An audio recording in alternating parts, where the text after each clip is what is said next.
Halabja, a small Kurdish town, with a population of just a few thousand in the 1980s, seemed an unlikely setting for one of the most horrific crimes of the 20th century. Yet, its people were marked as a threat, simply for being Kurdish.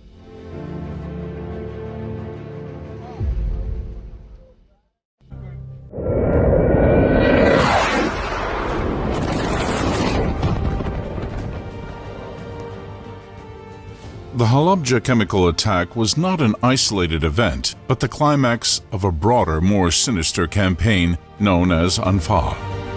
Between 1986 and 1989, Saddam Hussein's brutal regime carried out the Anfal campaign, a systematic effort to exterminate the Kurdish population in Iraq.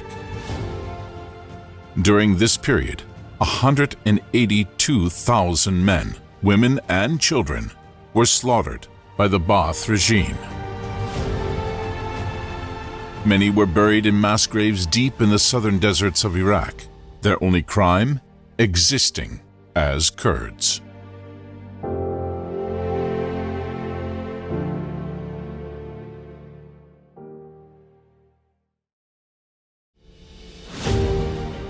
On a calm, sunny day, just before the Kurdish New Year celebration known as Nowruz, Iraqi warplanes appeared over Halabja.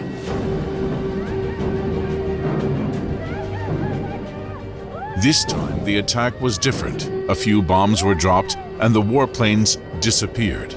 Moments later, a sweet apple-like scent filled the air, a prelude to death.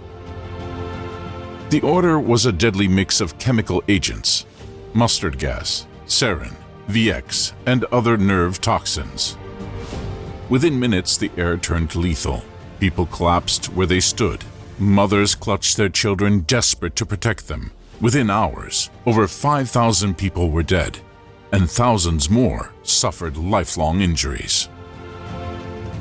When the toxic fog lifted, Halabja was a ghost town. The streets were littered with lifeless bodies and broken families. The entire city was filled with screams. Those who had survived were searching for their loved ones among the lifeless bodies and disfigured faces of the victims. For years, the world turned a blind eye to what happened in Halabja, but the Kurdish people refused to let the victims be forgotten. Decades later, justice began to take shape. Saddam Hussein was captured and convicted of crimes against humanity. Beside him in court stood Ali Hassan Majid, infamously known as Chemical Ali, the mastermind behind the chemical attack in Halabja. Both were convicted and executed for their roles in the genocide. Years later, in 2012, an international court officially recognized Halabja's massacre as an act of genocide, a long overdue acknowledgement of the atrocities committed.